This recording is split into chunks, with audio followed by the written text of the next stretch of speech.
प्रतिदिन हम लोग जो सवाल पूछे जाते हैं उनका जवाब देने की कोशिश कर रहे हैं। आज भी जो सवाल पूछे गए हैं शाम के समय के लिए उनके जवाब दे रहे हैं।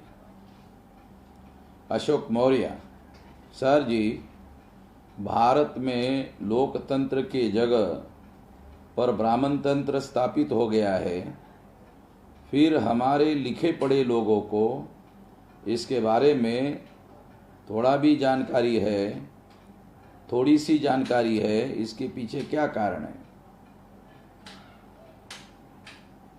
जानकारी हासिल करने के, जनता को जानकारी हासिल करने के जो तरीके हैं वो है मीडिया,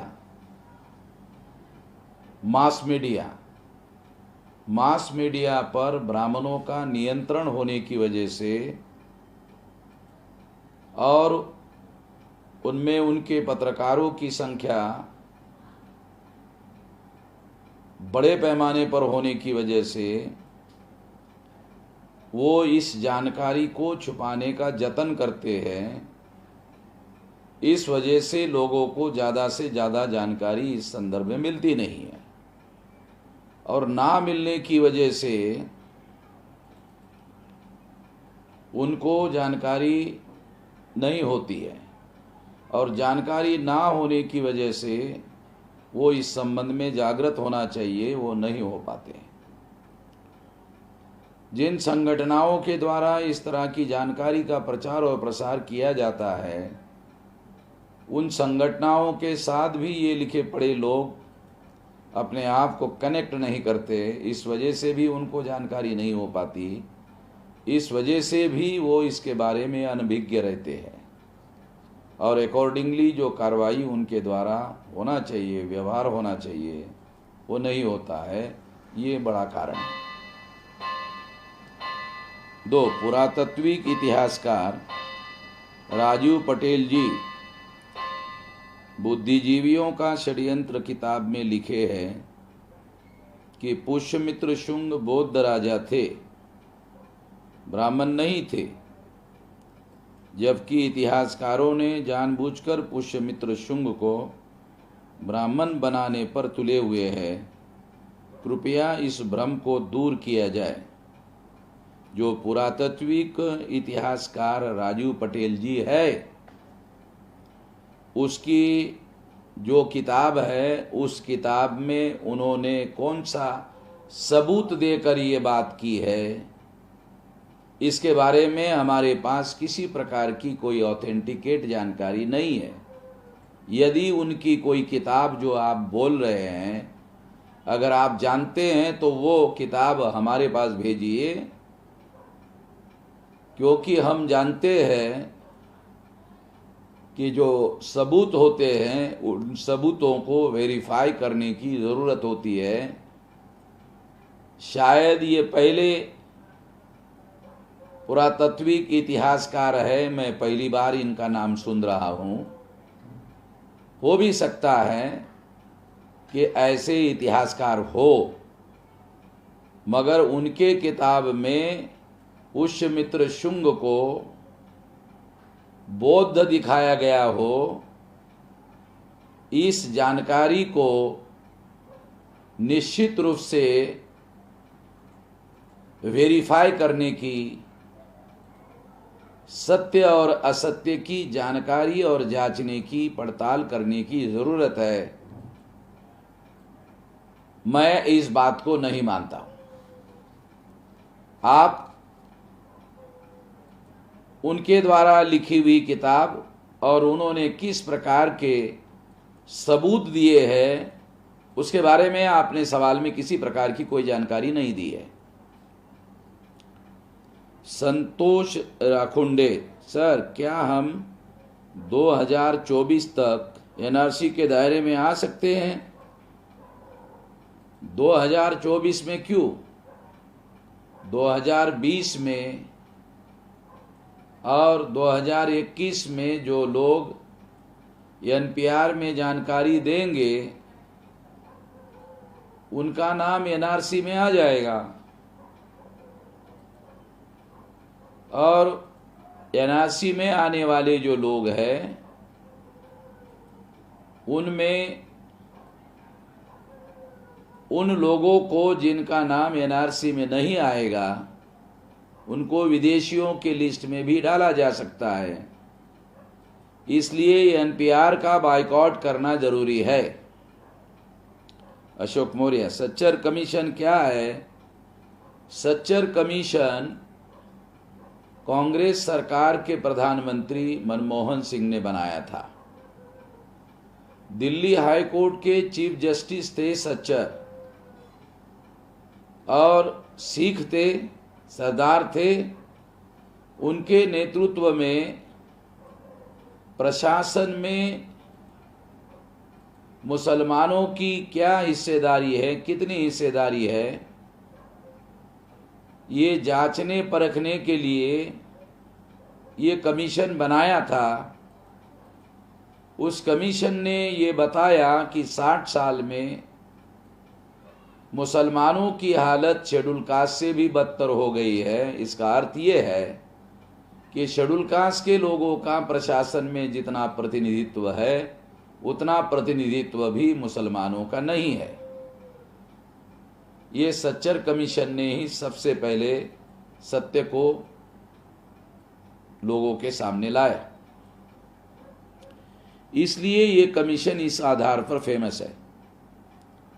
मूल निवासी मान, हम ट्विटर पर संवैधानिक भाषा का उपयोग करके ब्राह्मण को और ब्राह्मणवाद को एक्सपोज कर रहे हैं, तो कुछ ब्राह्मण हमें हमारे ऊपर एफआईआर दर्ज करने की धमकी देते हैं।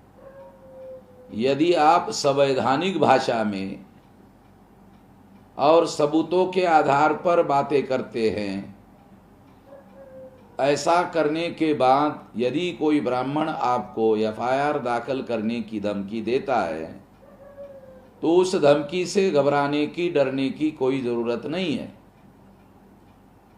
जो एफआईआर दाखिल करने की धमकी देता है वो एफआईआर दाखिल नहीं करता है। जिसको एफआईआर दाखिल करना होता है वो एफआईआर दाखिल करता है, धमकी नहीं देता है। तो आपको इससे डरने की जरूरत नहीं है। सीए संतोष बी, आपकी नज़र में भारत में ईवीएम का क्या भविष्य है?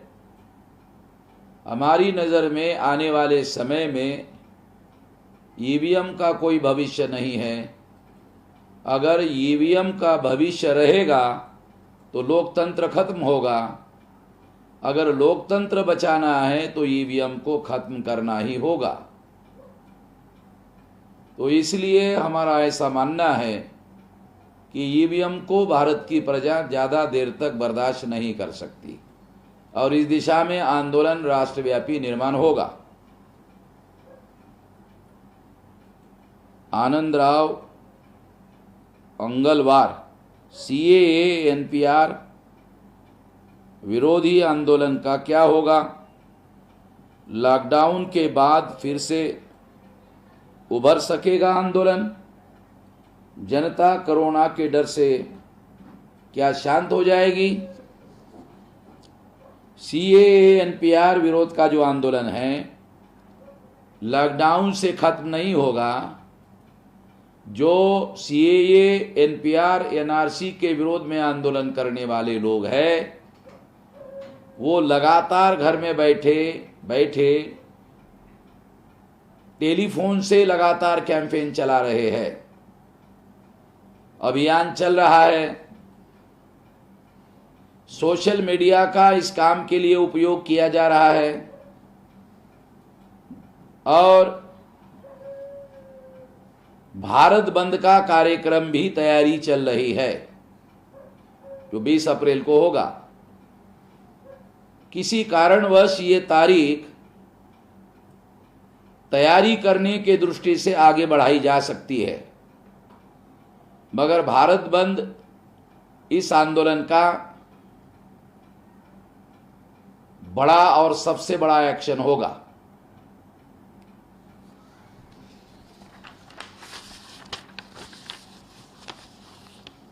बोधि सागर सोनवने। सर, ज़्यादातर पढ़े लिखे लोग ही ब्राह्मणवाद का प्रचार करके समाज को गुमराह करके समाज को खतरा बन रहे हैं। इनसे कैसे निपटा जाए, ये सवाल वेग है। कोई तर्क, कोई तथ्य, कोई उदाहरण देकर इस बात को यदि आप बताए होते तो हम इसका जरूर सटीक जवाब देते। भविष्य में इस सवाल को आप उस तर्क, दलील और तथ्य के आधार पर, फैक्ट के आधार पर हमारे पास सवाल भेजिए। भारतीय मूल्यवासी। सर, थाली बजाना, घंटी बजाना और अब 5 अप्रैल को रात 9 बजे 9 मिनट दिया जलाना या टॉर्च, मोबाइल की बैटरी ऑन कराने का तमाम देशवासियों को आह्वान कराना, इसके पीछे क्या मोदी जी का मुख्य उद्देश्य क्या हो सकता है? इससे तो कोरोना वायरस से कोई छुटकारा या बचाव होने वाला नहीं है। फिर भी ऐसी अंधविश्वास की बातें करने के लिए मोदी जी को क्या कहे? क्या ऐसा करने के लिए कोई कानूनी अपराध है या हो सकता है? तो हम इसके लिए क्या करें? नरेंद्र मोदी ने कोरोना वायरस के विरोध में वास्तविक रूप से लड़ने वाले जो स्वास्थ्य कर्मी हैं, डॉक्टर है, नर्स है और उससे संबंधित स्टाफ है, कर्मचारी है, हेल्थ केयर की कार्यकर्ता है, उनको धन्यवाद देने के लिए थाली बजाने का कार्यक्रम चलाया था। मगर दूसरी बात, जो कोरोना से लड़ने वाले योद्धा है, उन योद्धाओं को जो ड्रेस कोड सप्लाई किया जाना चाहिए था, वो ड्रेस कोड सप्लाई नहीं किया गया और इस वजह से भारत में भी कम से कम 50 से ज़्यादा डॉक्टर या स्वास्थ्यकर्मी कोरोना के चपेट में आ गए हैं। यदि मोदी जी ने थाली बजवाने के बजाय उन कोरोना से लड़ने वाले योद्धाओं को ड्रेस कोड से पूरा मुकम्मल किया होता, लड़ने के लिए पूरी सुविधा दी होती, साधन मुहैया किए होते और नौटंकी करने की जरूरत नहीं थी, अगर ऐसा करते तो निश्चित रूप से मोदी जी का ये कार्य धन्यवाद का पात्र होता। मगर मोदी जी ने ऐसा नहीं किया।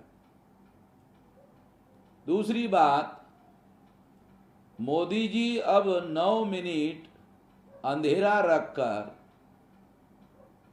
9 मिनट दिया जलाने के लिए कह रहे हैं सारे देशवासियों को। मोदी जी को ये नौटंकी करने के बजाय निश्चित रूप से जो असंगठित मजदूर है, जो गरीब है, जो डेली दिहाड़ी करके शाम को अपनी रोटी रोजी का प्रबंध करता है, उनके लिए 1,70,000 करोड़ में व्यवस्था की है या नहीं की है? और अगर की है तो लोगों को वो मिल रहा है अन्न या भोजन या नहीं मिल रहा है?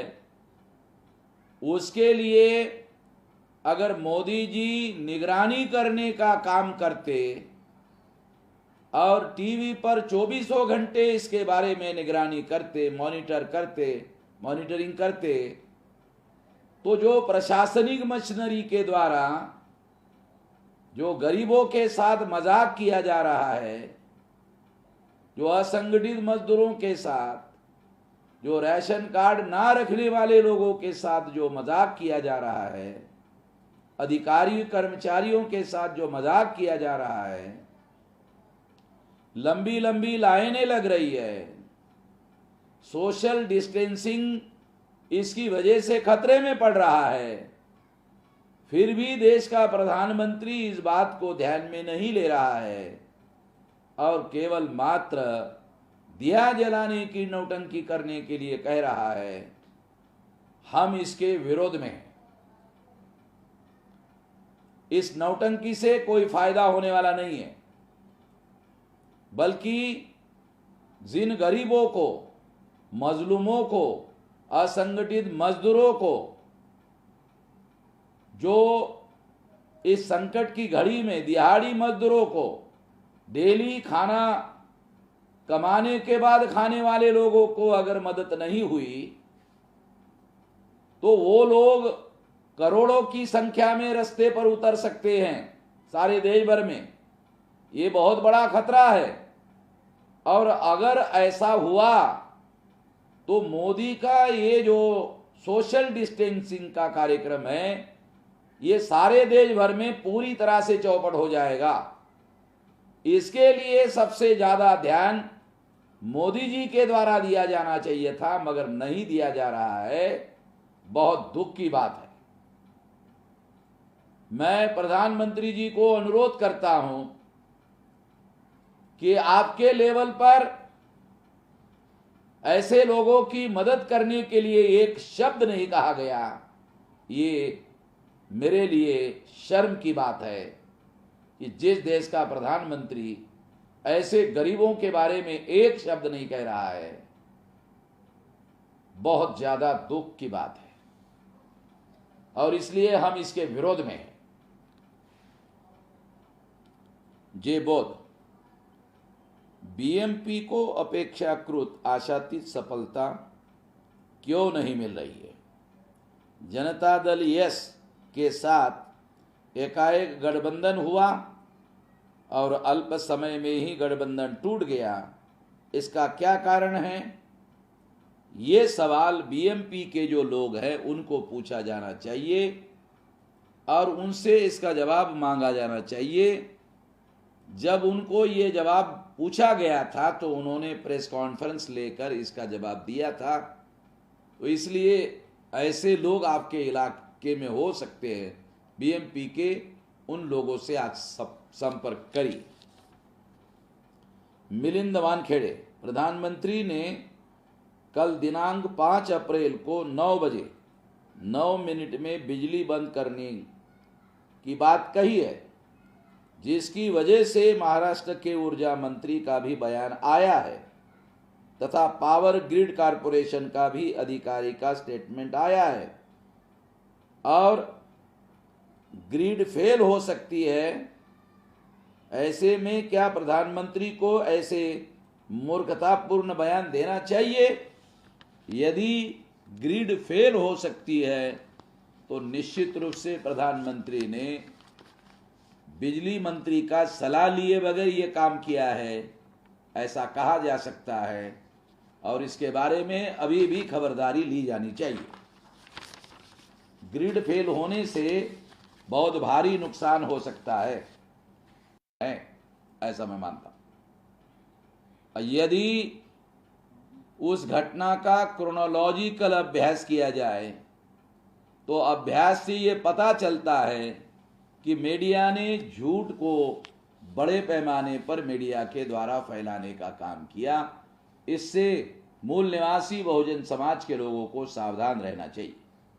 मोहम्मद अब्दुल्लाह माज, सर, या हमारे एरिया में जब बहुजन भाइयों और मुसलमानों ने मिलकर एक बैठक की और बताया गया कि एनआरसी का एनपीआर से नुकसान ज़्यादा एससी एसटी ओबीसी का है, तो जवाब मिला कि मुसलमानों को जब जाना होगा तो उनकी जायदाद घरों पर हमारा कब्जा होगा। ये बात आरएसएस ने उनके दिमागों में बिठा दी है।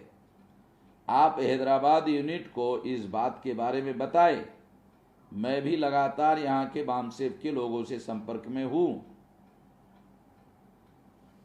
मोहम्मद अब्दुल्लाह माज साहब, ऐसी मीटिंग आपने कहाँ पर ली और वो कौन से क्षेत्र के रहने वाले लोग हैं और वो कौन लोग हैं और कौन से सोसाइटी में निवास करते हैं?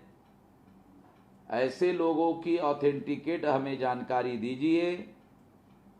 अगर ये वास्तव में ऐसा उनके दिमाग में आरएसएस के लोगों ने घुसाया है, तो आरएसएस के लोग लोगों को पागल बनाने में कामयाब हो गए हैं। जब वो संकट में फंसेंगे तब उनको पता चलेगा। ये संकट में फंसाने की साजिश है। आसाम के उदाहरण से ये बात सिद्ध की जा सकती है। बालाजी कांबड़े बामसेफ महाराष्ट्र राज्य उपाध्यक्ष। सर, लॉकडाउन की वजह से गरीब लोगों के बुरे हाल हो रहे हैं। बहुत सारे लोग मुझे फ़ोन पर मदद की अपेक्षा कर रहे हैं। पिछले 8 दिन से मैं उदगीर के तहसीलदार, एसडीएम, लातूर जिलाधिकारी, माननीय आमदार तथा राज्य मंत्री संजय बनसोड़े और पालक मंत्री मां अमित देशमुख, इनको संपर्क करके उन लोगों के लिए इंतज़ाम की विनती व्हाट्सएप पर पोस्ट भेजकर और फ़ोन पर बात करके कह रहा हूँ, लेकिन उनकी तरफ से कोई खास इंतज़ाम नहीं हो रहा है। सुप्रीम कोर्ट के वकील माननीय थोराट साहब ने भी अमोद देशमुख जी से संपर्क किया, फिर भी किसी प्रकार के खास इंतज़ाम नहीं हो रहे हैं। तहसीलदार को पूछा गया तो वो कह रहे हैं कि उन्हें कार्ड पर राशन दिया जा रहा है, लेकिन बहुत सारे लोगों के पास राशन कार्ड ही नहीं है और जिनके पास कार्ड है वो लोग कह रहे हैं कि काम ना होने के कारण राशन दुकान से राशन खरीदने के लिए पैसा नहीं है। इसके बारे में तहसीलदार साहब और एसडीएम साहब से पूछा तो वो कह रहे हैं कि जैसे आपने इन लोगों की लिस्ट बनाई है वैसे कुछ डोनर लोगों की भी लिस्ट बनाओ, इसके सिवाय हम कुछ नहीं कर सकते। ऐसे में हमें क्या करना होगा जिससे उन लोगों को उनके हक की सरकारी मदद मिल सके? जो तहसीलदार साहब ऐसा कह रहे हैं वो सरकार के आदेश का उल्लंघन कर रहे हैं। उनकी लिखित कंप्लेंट जिलाधिकारी के पास करिए और उनको वकील के द्वारा नोटिस दे दीजिए, वो सीधा हो जाएंगे, क्योंकि सरकार के आदेश मदद करने के हैं और वो अधिकारी मदद नहीं कर रहा है। इसका मतलब है अपने लेवल पर सरकार के आदेश का उल्लंघन कर रहा है। 2, प्रशासन की तरफ से कोई मदद या कोई खास इंतजाम होने वाले नहीं है। ये देखकर हम कार्यकर्ताओं की तरफ से कुछ मदद करने का तय करके कौन से लोगों का ज़्यादा ज़रूरत है इसका जायज़ा लेने के लिए उस मोहल्ले में गए तो बहुत बड़ी संख्या में लोग हमें मांग रहे थे। कुछ महिला तो हमें कहने लगे कि तुम लोग पार्शलिटी कर रहे हो, कहकर हमारे साथ ही झगड़ने लगे। प्रशासन के पास सर्वाधिक साधन संसाधन हैं। अगर आप प्रशासन के ऊपर जनता का दबाव बनाकर और कानूनी नोटिस देकर अगर आप ऐसा कर सकते तो ये संकट खड़ा नहीं होता। वो माहौल देखकर ऐसा लग रहा है कि अगले 4-8 दिन में अगर उन्हें कुछ पर्याप्त मात्रा में अनाज नहीं मिला तो परिस्थिति गंभीर हो सकती है। ऐसे स्थिति में हमें क्या करना चाहिए? ऐसे स्थिति में तहसीलदार को इमीडिएट लीगल नोटिस दे दिया जाए। अगर उन्होंने ऐसी व्यवस्था नहीं की तो फौरी तौर पर कोर्ट में उनके खिलाफ कार्रवाई करने के लिए कहा जाए और जनता को इसके बारे में संगठित किया जाए, ताकि बड़े पैमाने पर संगठित कार्रवाई प्रशासन के अधिकारियों के विरोध में किया जाए। एडवोकेट मणिपाल सिंह बड़ोदकर, मोदी सरकार झूठ बोल रही है, ईएमआई नहीं आएगी। आरबीआई का हवाला भी झूठा साबित हुआ। आज मेरी कार की किस्त 8,060 रुपये मेरे बैंक से मेरे अकाउंट से कट गए। भक्त भी देख ले। गोदी और मोदी सरकार देश को बर्बाद करने पर तुले हुए हैं, तो पहले भी इन्होंने झूठे वादे किए, आज भी झूठे वादे कर रहे हैं। गरीबों को मदद करने का वादा भी झूठा साबित हो रहा है। इसके लिए संगठित कार्रवाई करने का समय आ रहा है।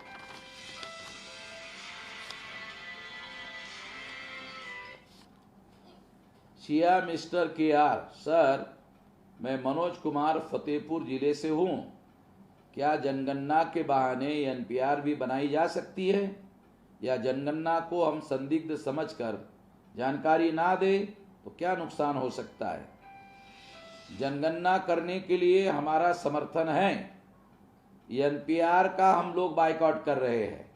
पूरे ताकत से NPR का बायकॉट करना होगा।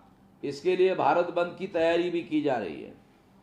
शुभम शर्मा, सर काशीराम साहब के जाने के बाद बसपा का कैडर बंद होना किसी की साजिश है या कुछ मजबूरी है?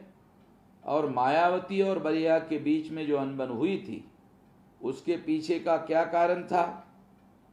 आपके अपने इस पर क्या विचार है? प्रकाश डालिए। आप जो BSP से संबंधित लोग हैं उसके बारे में, या बरैया के लोग जो हैं उनको इसके बारे में जानकारी पूछे। हमारे पास कोई ऑथेंटिकेट जानकारी नहीं है। मुकेश गौतम, जय मूल्यवासी मिश्राम साहब, क्या बाबा साहब आम्बेडकर और गांधी के बीच में हुए पुनः पैक्ट को रद्द किया जा सकता और पृथक निर्वाचन कम्युनल अवार्ड को फिर से लागू किया जा सकता? जवाब देने का कष्ट करें। पुनः पैक्ट को रद्द करने का एग्रीमेंट में प्रावधान है, मगर वो म्यूचुअल कंसेंट से रद्द किया जा सकता है। म्यूचुअल कंसेंट का मतलब है जो ऊंचे जाति के लोग हैं वो और SC ST के लोगों के बीच में दोबारा समझौता होना चाहिए इसे खत्म करने का, तब ये खत्म हो सकता है। दूसरा, इसके लिए राष्ट्रव्यापी आंदोलन खड़ा किया जा सकता है और म्यूचुअल कंसेंट के द्वारा इसमें जो खामियां पैदा हो गई है उसको दुरुस्त किया जा सकता है। ऐसा करने के दिशा में हम लोग प्रयासरत है। कोरोना का मामला समाप्त होते ही इस दिशा में कार्रवाई की जाएगी। प्रेमनाथ लोखंडे, भारत में कोरोना फैलाने के लिए भारत सरकार जिम्मेदार है, यह अनेक सबूतों के आधार पर कहा जा सकता है। या इसके लिए भारत सरकार पर यूनो में केस दायर कर सकते हैं क्या?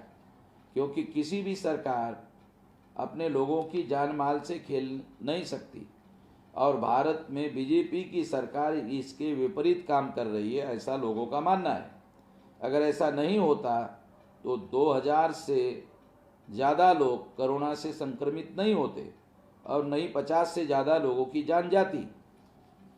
प्रेमनाथ लोखंडे जी, भारत सरकार जानबूझकर लोगों को मरवाने का काम कर रही है, कोरोना फैलाने का काम कर रही है। यदि आपके पास इसके कोई ऑथेंटिकेट सबूत है तो आप सार्वजनिक करिए, जिससे हम आपके समर्थन में खड़े हो जाएंगे। मंजीत शर्मा, सर मैं धार्मिक कर्मकांडी समाज में पला बड़ा हूँ, किंतु मेरे में ऐसी कोई स्वभाव नहीं है। इससे मेरे घर और मेरे समाज के सदस्य हमें नास्तिक कहते हैं। मैं आने वाले पीढ़ी को पारदर्शी सोच वाला बनाना चाहता हूँ, जिसको मेरे समाज और घर के सदस्य बाधित करेंगे। हमें क्या करना होगा? यदि आप शर्मा हैं और ब्राह्मण जाति से संबंधित है तो आप खुद विद्वान हैं, पंडित है। हम लोगों से सलाह लेने की आपको ज़रूरत है, ऐसा मुझे नहीं लगता। सनोवर फारूकी, मेरा सवाल है, मोदी जी ने लॉकडाउन में जनधन खाते में 2000 रुपये गरीब लोगों को डालते बोले थे, अब तक नहीं डाले, इसके बारे में चर्चा कीजिए। ये बात सही है, डालने की बात उन्होंने कही थी, नहीं डाला गया, लोगों को किसी प्रकार की कोई मदद मिल नहीं रही है, ऐसी बड़े पैमाने पर सारे देश भर में चर्चा हो रही है और लोगों में विद्रोह के हालात पैदा हो रहे हैं। हम ऐसे लोगों को संगठित करने का कार्य कर सकते हैं ताकि प्रशासन पर दबाव बनाया जा सके। विवेक राणा, सर जी मैं घुमंतू जाति से आता हूँ। सर एनपीआर में घुमंतू जाति की क्या समस्या उत्पन्न होगी? बहुत घोर समस्या उत्पन्न होगी, क्योंकि जो घुमंतू जाति के लोग हैं वो 4 दिन एक जगह 4 दिन दूसरी जगह रहते हैं, उनके पास घर का भी कोई प्रमाण नहीं है और जन्म प्रमाण पत्र होने का दूर दूर तक कोई सवाल नहीं है। तो सबसे ज़्यादा संकट में घुमंतू जाति के लोग फंसने की संभावना है। अक्षय कुमार, इसलिए मेरा घुमंतू जाति के जो संगठन हैं सारे देश भर में, उन लोगों को संगठित रूप से इसके विरोध में जल्दी से जल्दी खड़ा होना चाहिए। अक्षय कुमार, सर जय भीम, जय मूल्यमासी। सर जी, पॉलिटिकल रिजर्वेशन 2020 को अगले 10 सालों के लिए बढ़ाया जाने वाला था। SC/ST के राष्ट्रीय नेता के सम्मति के बगैर इसे नहीं बढ़ाया जा सकता। तो क्या 2020 में केंद्र सरकार ने पॉलिटिकल रिजर्वेशन बढ़ाया है? अगर बगैर सम्मति से बढ़ाया है तो इसके विरोध में क्या किया जा सकता है? पहली बार ऐसा हुआ है कि केंद्र सरकार ने इसको बढ़ाया या नहीं बढ़ाया, इसके बारे में कोई सार्वजनिक घोषणा नहीं की। नंबर 2, और मीडिया के द्वारा इस पर किसी प्रकार का कोई एडिटोरियल नहीं लिखा गया, कोई बड़ी खबर फ्रंट पेज पर नहीं छापी गई। और ये इसलिए नहीं छापी गई होगी क्योंकि हमने इस बारे में सुप्रीम कोर्ट में केस दायर कर रखा है और जल्दी ही आने वाले समय में इस दिशा में कार्रवाई करेंगे। मोहन सिंधे, सर आपके फेसबुक लाइव की टाइमिंग अपने कार्यकर्ता लोगों को डिक्लेयर की जाए, क्योंकि बहुत ही कार्यकर्ता लाइव देख सके और आपके दिए हुए आदेश पर अमल कर सके। इसको फेसबुक पर दिखाया जाता है, इसको यूट्यूब पर दिखाया जाता है, आप अपने सुविधाओं के अनुसार इसे देख सकते हैं। अवधेश कुमार सिलेश्याम, जय सर, जय मूल्यमासी। सर वाल्मीकि समाज के लोग ये कहते हैं कि वामसेप में चमारवाद है और चमार जाति के लोग हमारा शोषण करते हैं। तो सर मैंने उन्हें कहा कि चमार वामसेप की विचारधारा को समझ गए हैं, इसलिए वे ज़्यादा तादाद में वामसेप को ज्वाइन करते हैं और कर रहे हैं। आप भी वामसेप को ज़्यादा तादाद में ज्वाइन करो तो वाल्मीकिवाद हो जाएगा। और सर चमार जाति के लोग माँ दीना भाना साहब का कहीं भी नाम नहीं लेते हैं, वे केवल माँ कांशीराम साहब को ही पब्लिश करते हैं, तो इसका क्या कारण है?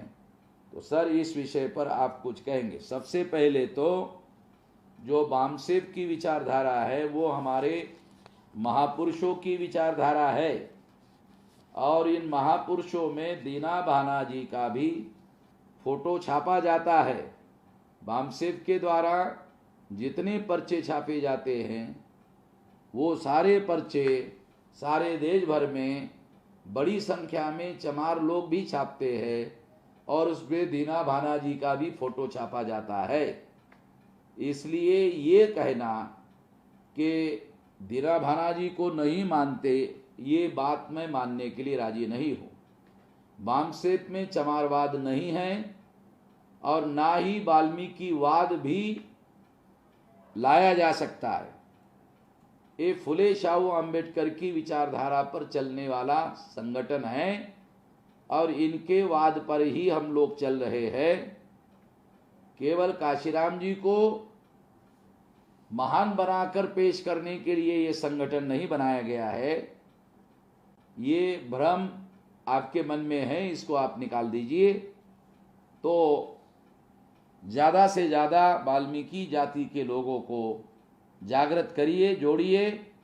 उसके लिए अलग से संगठन भी बनाया गया है ताकि उनको राष्ट्रीय स्तर पर बड़े पैमाने पर संगठित किया जा सके।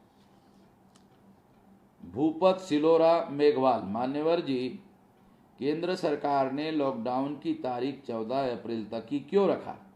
इसके पीछे कोई रहस्य हो सकता है? मैं ऐसा नहीं मानता कि इसके पीछे कोई रहस्य है, क्योंकि सरकार को इसकी जानकारी है कि 14 अप्रैल सारे देश भर में मनाया जाता है और 14 अप्रैल के बाद मई महीने तक ये कार्यक्रम मनाया जाता है। इसलिए 14 अप्रैल तक जानबूझकर सरकार ने ऐसा किया है, ऐसा नहीं कहा जा सकता।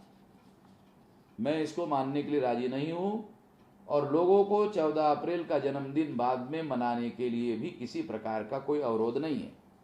मोहन शिंदे, जय मूल्यवासी, मोहन शिंदे जलगांव से, माननीय साहिब, 3 अप्रैल से बहुत बड़े पैमाने पे मुस्लिम विरोध फैलाया जा रहा है और हिंदू मुस्लिम मुद्दा जागृत करके मुस्लिम समुदाय को, बहुजन लोगों को बॉयकॉट करने का प्रयास आरएसएस के लोगों के माध्यम से किया जा रहा है। इसलिए क्या हमने पुलिस को निवेदन देना चाहिए? ऐसा कोई निवेदन देने की जरूरत नहीं है। एससी एसटी ओबीसी को इस प्रोपेगेंडा के प्रभाव से अलग रखने के लिए टेलीफोन के द्वारा और सोशल मीडिया के द्वारा जागृत करने का काम करिए और उनको प्रभाव में आने मत दीजिए। राजीव राव, गुजरात में रिवर फ्रंट पर जो कार्यक्रम ब्राह्मणी प्रशासन ने रद्द किया था, वो कब दोबारा होगा? उस केस का मामला कहाँ तक पहुँचा है?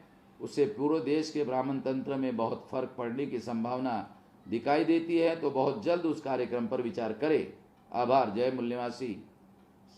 राजीव राव जी, हाईकोर्ट में ये केस चल रही है और जैसे ही उसका रिजल्ट आएगा उस दिशा में इस कार्यक्रम को हम लोग लेंगे, इसके लिए हम प्रतिबद्ध है। राधेश्याम एरवाल, सर कुछ तो एक्शन लेना होगा, नहीं तो यह मनोवादी देश को कंगाली के अंधकार में धकेल देंगे, जिससे देश को कंगाली से उबारने में सालों मेहनत करनी होगी। हम लोगों को अपने संगठन निर्माण करना चाहिए, राष्ट्रव्यापी संगठन निर्माण करना चाहिए, राष्ट्रव्यापी आंदोलन निर्माण करना चाहिए। यदि हम राष्ट्रव्यापी आंदोलन निर्माण करते हैं तो अपने देश को बचाने का भी काम कर पाएंगे, अपने देश को महान बनाने का भी कार्य कर पाएंगे। इस दिशा में आप सक्रिय भूमिका निभाइए। अमित जम्बूद्वीपी, 14 तक लॉकडाउन रहेगा मगर आमदनी खत्म नहीं होगी, ऐसा न्यूज़पेपर में आ रहा है। तो ऐसे हालात में भारत बंद कैसे होगा? लोगों में बड़ा सवाल है। भारत बंद की तैयारी जारी रखिए, तैयारी फालतू नहीं जाएगी। तैयारी का फायदा अगर तारीख बढ़ाई भी जाती है भारत बंद की, तब भी उसका फायदा होगा, चिंता करने की जरूरत नहीं है। मजहर बेग, सर ईवीएम भंडा फूटने के पहले सारे देश में सरकारी तंत्र का निजीकरण हो जाता है, तो निजीकरण के मिथक को कैसे लड़ेंगे? राष्ट्रव्यापी आंदोलन खड़ा करो। हर तंत्र का, हर मिथक का, हर मुद्दे का विरोध किया जा सकता है और शक्तिशाली तरीके से विरोध किया जा सकता है। समीर हुसैन, हम तो मदद कर रहे हैं और मीडिया इसे नहीं दिखा रही है।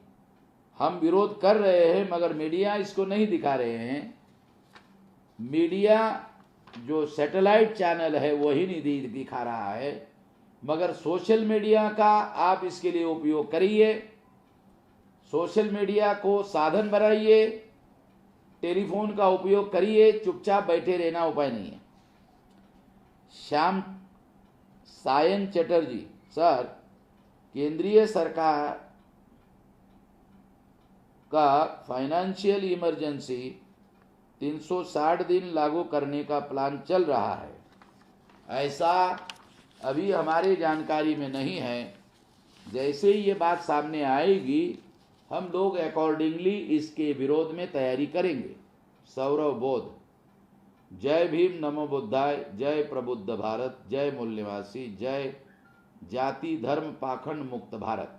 सर, मैं और मेरे कुछ साथीगण अपने 6,743 जातियों में जो बटे हुए हैं और कमज़ोर बने हुए हैं, जाति धर्म और पाखंड में फंसे हुए हैं, जिनसे इनका मालिक विदेशी ब्राह्मण बने हुए हैं और अभी तक गुलाम बने हुए हैं, अतः मैं और मेरे साथी अपने समाज को इससे छुटकारा करने के लिए अपने समाज में बड़े स्तर पर जाति धर्म पाखंड छोड़ो, अपने इतिहास से नाता जोड़ो, अपने घरों यानी बौद्ध धर्म में वापस आओ, ऐसा मुहिम चलाना चाहता हूँ और इस मुहिम पर काम भी किया हूँ और लगभग 250-300 परिवारों को समझा बुझाकर वापस आने के लिए राजी भी कर लिया हूँ। सर, मैं और मेरे साथी ये काम बिना थके हुए बड़े स्तर पर आपके बैनर तले करना चाहते हूँ। कृपया आप अपने बैनर तले लेकर साहस देने की कृपा प्रदान करें ताकि हम सब साथीगण अपने समाज में काम कर सके, उन्हें जागृत कर सके और उन्हें वापस अपने घर पर लाकर आज़ाद कर सकूं। पिंटू बोध। सौरभ बोध जी, ये पर्टिकुलरली किसी एक धर्म का प्रचार प्रसार करने का काम है। बामसेफ इस संगठन को या बहुजन क्रांति मोर्चा का संगठन इस काम को करने के लिए नहीं बनाया गया और इसलिए मैं अपने बैनर के तले ऐसा करने की इजाजत आपको नहीं दे सकता। बुद्धिस्ट लोगों को जागृत करके संगठित करने के लिए और अलग अलग प्रकार के माइनॉरिटी के लोगों का अलग अलग राष्ट्रीय स्तर का संगठन बनाने के लिए हम लोग कोशिश कर रहे हैं, बनाए रहे हैं। बुद्धिस्ट लोगों का भी बीन नाम का बुद्धिस्ट इंटरनेशनल नेटवर्क बनाया जा चुका है ताकि उनको जागृत किया जा सके, संगठित किया जा सके और आज़ादी हासिल करने के लिए उसका उपयोग कर सके। आप उस संगठन के साथ जुड़कर अपने मकसद के लिए काम कर सकते हैं। मोहम्मद अब्दुल। सर, जय भीम क्या सोशल डिस्टेंसिंग शब्द के बदले फिजिकल डिस्टेंसिंग शब्द का उपयोग क्यों नहीं किया गया? हर इंसान को एक दूसरे से अलग रहना चाहिए। सोशल डिस्टेंसिंग का मतलब है ज़्यादा संख्या में लोग 1-1.5 मीटर दूर रहकर ये काम करना चाहिए और करोड़ों की संख्या में करना चाहिए। इसलिए सोशल डिस्टेंसिंग का शब्द ही इसके लिए उचित शब्द है, ऐसा मेरा मानना है। अक्षय कुमार। सर जी, पॉलिटिकल रिजर्वेशन 2020 को अगले 10 सालों के लिए बढ़ाया जाने वाला था। SC/ST के राष्ट्रीय नेता की सम्मति के बगैर इसे नहीं बढ़ाया जा सकता, तो क्या 2020 में केंद्र सरकार ने पॉलिटिकल रिजर्वेशन को बढ़ाया है? अगर बगैर सम्मति से बढ़ाया तो इसके विरोध में क्या किया जा सकता है? इसका जवाब इसके पहले जो एक सवाल आया था उस सवाल में दिया जा चुका है। उस सवाल पर आप ध्यान केंद्रित करिए। अविनाश पगारे। सर, मेरा सवाल है कि क्या EVM से बनी नाजायज सरकार से पर्दाफाश का मुख्य उद्देश्य कब तक हासिल होगा? जब तक ज़्यादा से ज़्यादा संख्या में लोग इस मुद्दे पर जागृत नहीं होते हैं और सड़कों पर इतना करोड़ों की संख्या में विरोध नहीं करते हैं, तब तक। मोहम्मद अब्दुल। सर, NPR और NRC के बारे में PM कहते हैं लागू नहीं होगा और HM कहते हैं लागू होगा। दोनों का बयान अलग अलग क्यों है? कौन सच्चा है, कौन झूठा है? BJP के लोग अलग अलग बातें करते रहते हैं और मुद्दे को चर्चा में बने रखते हैं। ये केवल लोगों को भ्रम पैदा करने का मामला है। बाकी उनका कार्यक्रम जैसा वो चाहते वैसा अमल में लाने का कार्यक्रम जारी है, चल रहा है। हमको सतर्क रहने की जरूरत है। NPR बायकॉट का और भारत बंद की तैयारी का कार्यक्रम जारी रखो। मयूर पाटिल। 5 अप्रैल को रात के 9 बजे भारत के प्रधानमंत्री ने बताया कि लाइट ऑफ करना है और दिए मेणबत्ती मोबाइल टावर जलाना है। इस पर थोड़ा बताइए। पहले ही इस पर बताया जा चुका है। मैं इसके सहमत नहीं हूँ, बल्कि भारत के जो गरीब लोग हैं, दिहाड़ी मजदूर हैं, असंगठित मजदूर है, उन लोगों को मदद करने के बारे में प्रधानमंत्री को ज़्यादा ध्यान देना चाहिए। मैं इसके समर्थन में हूँ। मैं प्रधानमंत्री के उस प्रस्ताव के विरुद्ध में हूँ। जय मूल निवासी।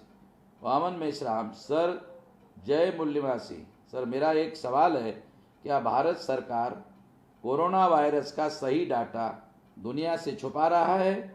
ऐसी कोई जानकारी अभी तक हमारे पास नहीं है। जब ऐसी जानकारी आएगी तो हम लोग आपको जरूर शेयर करेंगे। डॉक्टर जिया अहमद, मैं इस ट्रेंड की समर्थक हूँ, टीवी देखना बंद करो, लेकिन केवल इससे काम नहीं चलेगा, हमें अगले स्तर पर जाना होगा, जैसे कि मीडिया का बहिष्कार। हमें एक अच्छी रणनीति बनाकर काम करना होगा।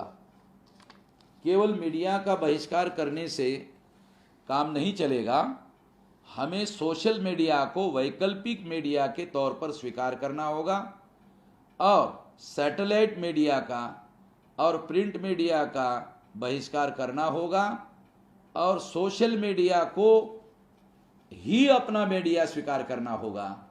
इससे हम अपना सबसे बड़ा मीडिया खड़ा कर सकते हैं और मुकाबले में आ सकते हैं। धन्यवाद। आपने सवाल पूछे, सवालों के हमने जवाब दिए।